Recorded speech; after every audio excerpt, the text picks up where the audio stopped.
ராமநாதபுரம் மாவட்ட ஆட்சியர் அலுவலகத்தில் மகளிர் உதவித்தொகை பெற சிறப்பு முகாம் நடைபெறுவதாக வதந்தி பரவியதால் ஆட்சியர் அலுவலகத்தில் ஏராளமான பெண்கள் குவிந்தனர்.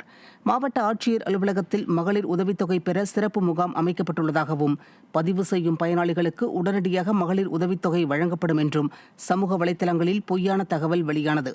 அதனை உண்மை என நம்பி ஏராளமான பெண்கள் உதவித்தொகை பெற விண்ணப்பிக்க மாவட்ட ஆட்சியர் அலுவலகத்தில் குவிந்தனர்.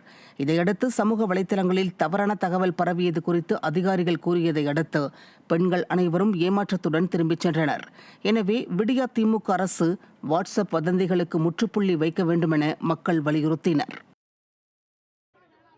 தஞ்சாவூர் மாவட்டம் பாபநாசம் அருகே கண் துடைப்புக்கு நடைபெற்ற மக்களுடன் முதல்வர் திட்டத்தில் விவசாயத்துறைக்கு இடமில்லாததால் கோபமடைந்த விவசாயிகள் வாக்குவாதத்தில் ஈடுபட்டனர்.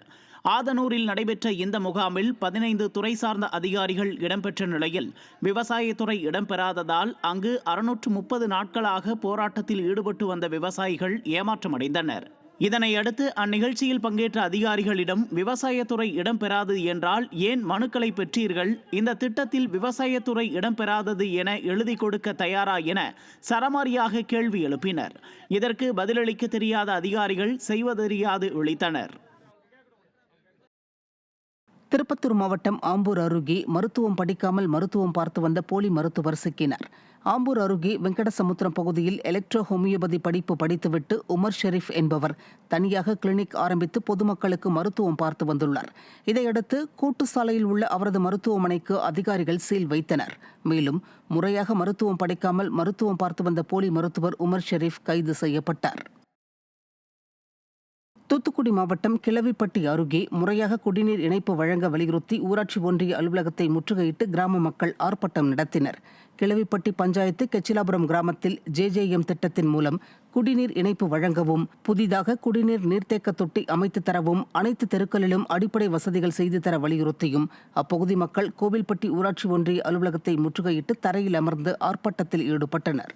விடியா திமுக ஆட்சியில் தங்கள் பகுதிக்கு எந்த வசதியும் செய்து தரவில்லை என பொதுமக்கள் குற்றம் சாட்டினர். மதுரை மாவட்டத்தில் பெய்த மழையால் சாலைகளில் மழைநீர் தேங்கி நின்றதால் வாகன ஓட்டிகள் கடும் அவதியடைந்தனர். மதுரை அண்ணாநகர், மாவட்ட ஆட்சியர் அலுவலகம், கோரிப்பாளையம் உள்ளிட்ட பகுதிகளில் சுமார் 1 மணி நேரத்திற்கு மேலாக கனமழை பெய்தது. இந்த மழையால் சாலைகளில் மழைநீர் ஆங்காங்கே தேங்கி நின்றதால் வாகன ஓட்டிகள் கடும் அவதியடைந்தனர். மழைநீரில் வாகன ஓட்டிகள் ஆமை வேகத்தில் ஓட்டிச் சென்றனர். விடியா திமுக அரசு மழைநீர் வடிகால்வாய்களை முறையாக அமைக்காததால் மழைநீர் தேங்குவதாக பொதுமக்கள் குற்றம் சாட்டியுள்ளனர். திண்டுக்கல் மாவட்டத்தில் சுமார் 1 மணி நேரத்திற்கும் மேலாக பெய்த கனமழையால் சாலைகளில் மழைநீர் பெருக்கெடுத்து ஓடியது. திண்டுக்கல் மற்றும் நகர் பகுதிகளான பேகம்பூர், பாலகிருஷ்ணாபுரம், ராமையன்பட்டி உள்ளிட்ட பகுதிகளில் சுமார் 1 மணி நேரத்திற்கும் மேலாக பெய்த கனமழையால் சாலைகளில் மழைநீர் பெருக்கெடுத்து ஓடியது. மேலும் மழையால் வெப்பம் தணிந்து குளிர்ச்சியான சூழல் நிலவியதால் பொதுமக்கள் நிம்மதியடைந்தனர். திருவாரூர் மாவட்டம் திருத்துறைப்பூண்டி மற்றும் அதன் சுற்றுவட்டார பகுதிகளில் பெய்த கனமழையால் சாலைகளில் மழைநீர் தேங்கி நின்றது. திருத்துறைப்பூண்டி மற்றும் அதன் சுற்றுவட்டார பகுதிகளான பள்ளங்கோயில், வேளூர், மணலி உள்ளிட்ட பல்வேறு பகுதிகளில் கனமழை கொட்டி தீர்த்தது. இதனால் ஆங்காங்கே சாலைகளில் மழைநீர் தேங்கி நின்றதால் வாகன ஓட்டிகள் கடும் அவதியடைந்தனர். விடியா திமுக அரசு மழைநீர் வடிகால்வாய்களை முறையாக அமைக்காததால் சாலைகளில் மழைநீர் தேங்கி நின்றது.